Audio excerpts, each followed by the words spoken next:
Ya volvimos aquí a Aprendo en Casa y como lo prometí es deuda, te mostramos el siguiente video.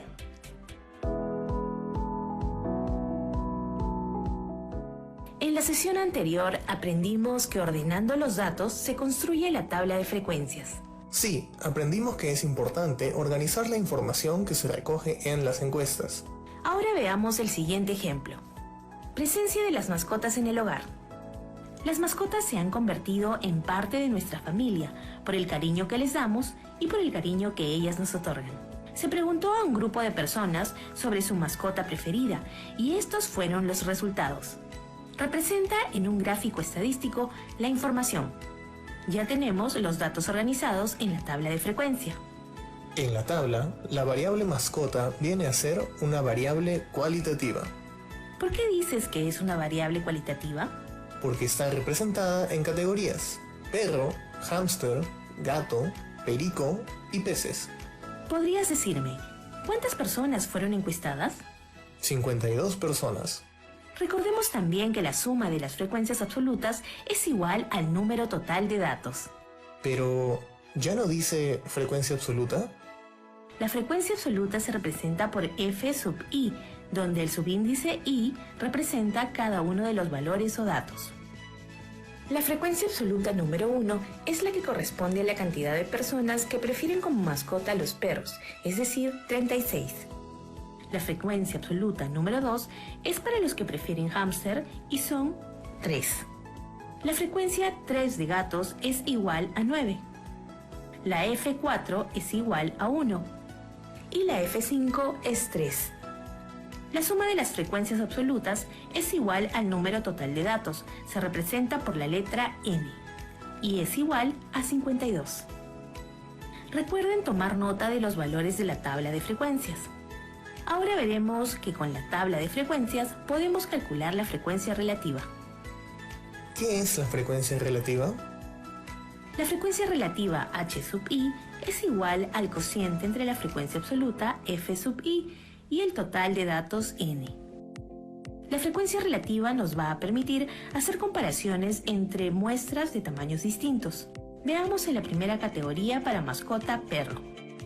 36 de las 52 personas prefieren a un perro como mascota. Entonces, tenemos 36 entre 52 es igual a 0,69, que representa la frecuencia relativa, h sub 1. Como vemos en la segunda fila, 3 de 52 personas prefieren como mascota a hámster, es decir, la frecuencia relativa h2 es 0,06. Ahora puedes hacerlo tú. En la siguiente fila, 9 de 52 personas prefieren los gatos. Entonces, la frecuencia relativa h3 es 0,17.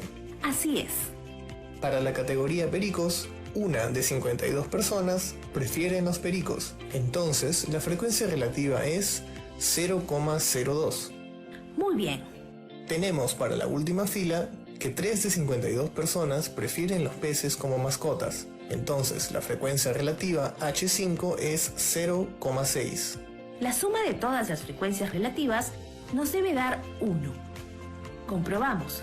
0,69 más 0,06 más 0,17 más 0,02 más 0,06 es 1,00. La frecuencia relativa se puede expresar como fracción, como un valor decimal o como porcentaje. Hoy en día es bastante frecuente hablar siempre en términos de tantos por ciento o porcentaje, por lo que esta medida resulta de multiplicar la frecuencia relativa por 100. La frecuencia relativa porcentual, h sub i, porcentaje, es igual a la frecuencia relativa multiplicada por 100%. Entonces, para obtener la frecuencia relativa porcentual para la primera fila, multiplicamos la frecuencia relativa 0,69 por 100, dando como resultado 69%. ¡Qué fácil! Seguimos. La frecuencia relativa porcentual de la siguiente fila es 0,06 por 100%, que nos da como resultado 6%. Para la siguiente fila tenemos 0,17 por 100% y la frecuencia relativa porcentual es igual a 17%. Para la frecuencia relativa porcentual de la cuarta fila, multiplico 0.02 por 100%, que es igual a 2%. Para la última fila, la frecuencia relativa porcentual resulta de multiplicar 0,6 por 100%, obteniendo como resultado 6%. La suma de estos valores nos debe dar 100%. Teniendo los datos organizados en una tabla de frecuencias, nos ayudará a representar la información en gráficos estadísticos. ¿Qué es un gráfico estadístico? Pon mucha atención. Es una representación de una serie de datos estadísticos de diferentes actividades en forma clara y rápida. ¿Puedes darnos algunos ejemplos? Claro, como vemos en el primer gráfico, tenemos un gráfico estadístico con información del rendimiento del cacao por regiones productoras. Y en el siguiente gráfico tenemos la evolución de la palta en el Perú entre los años 2010 y 2017. Tenemos datos numéricos y cualitativos, además rectángulos de colores y de diferente tamaño. Sí, los datos se representan por medio de rectángulos, por ello se llaman gráficos de barras. El diagrama de barras es un tipo de gráfico estadístico que se utiliza para representar datos cualitativos, nominales u ordinales, o datos cuantitativos de tipo discreto. Para los gráficos de barra, en uno de los ejes se posicionan las distintas categorías o modalidades de la variable cualitativa o los valores de la variable cuantitativa discreta, y en el otro eje las frecuencias absolutas o relativas. La orientación del gráfico puede ser vertical. Las distintas categorías están situadas en el eje horizontal y las barras de frecuencia crecen verticalmente. Horizontal. Las categorías se sitúan en el eje vertical y las barras crecen horizontalmente. Suelen usarse cuando hay muchas categorías o sus nombres son demasiado largos. Ahora, para representar los datos de nuestro ejemplo en un gráfico de barras, primero necesitamos los datos. Hice mis apuntes. Perro 36, hámster 3, gato 9, perico 1 y peces 3, lo que da un total de 52. Para el eje de las abscisas colocamos las categorías de la variable cualitativa: perro, hámster, gato, perico y peces. Y sobre el eje de ordenadas, las frecuencias absolutas o relativas. En este caso usaremos los datos de las frecuencias absolutas y las registraremos de 5 en 5. 5, 10, 15, 20, 25, 30, 35 y 40. Y sobre las categorías de la variable cualitativa se levantan barras cuya altura sea proporcional a sus frecuencias. Recordemos que 36 personas dijeron que su mascota preferida es un perro, entonces levantamos la barra hasta una altura de 36. 3 personas dijeron que su mascota preferida es un hámster.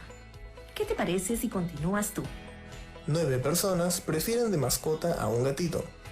Una persona prefiere tener un perico y 3 personas prefieren tener peces. Es muy divertido hacer un gráfico de barras. Es sencillo, pero hay que tener en cuenta lo siguiente. El ancho de todas las barras debe ser igual. La altura de las barras indica la frecuencia de cada dato. Las distancias entre las barras deben ser iguales. Comprobemos. La barra naranja tiene el mismo ancho que la barra verde y que la barra celeste. También de la barra lila y la roja. La altura de las barras coincide con las frecuencias absolutas de cada categoría. Del gráfico podemos concluir que el perro es la mascota más preferida y el gato ocupa el segundo lugar. Observen el gráfico de barras. ¿Qué diferencias se encuentran con el anterior gráfico de barras? En este gráfico estamos utilizando los valores de la frecuencia relativa porcentual. Así es.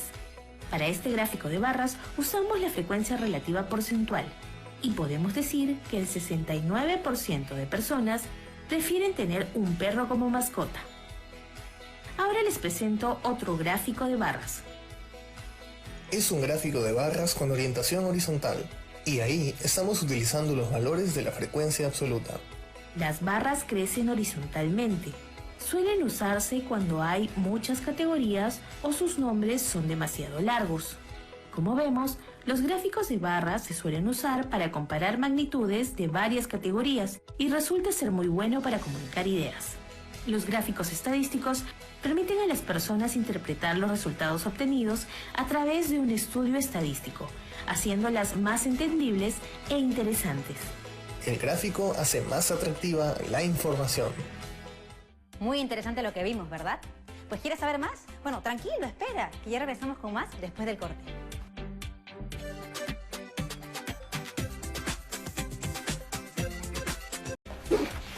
Muy bien, ya estamos de vuelta aquí en Aprendo en Casa. Gracias al video que vimos en el bloque anterior, aprendimos sobre cómo representar las características de una población o muestra en un gráfico o diagrama de barras. Para verificar lo aprendido, puedes preguntarte si eres capaz de explicar con tus propias palabras lo visto en el video, pero a otras personas.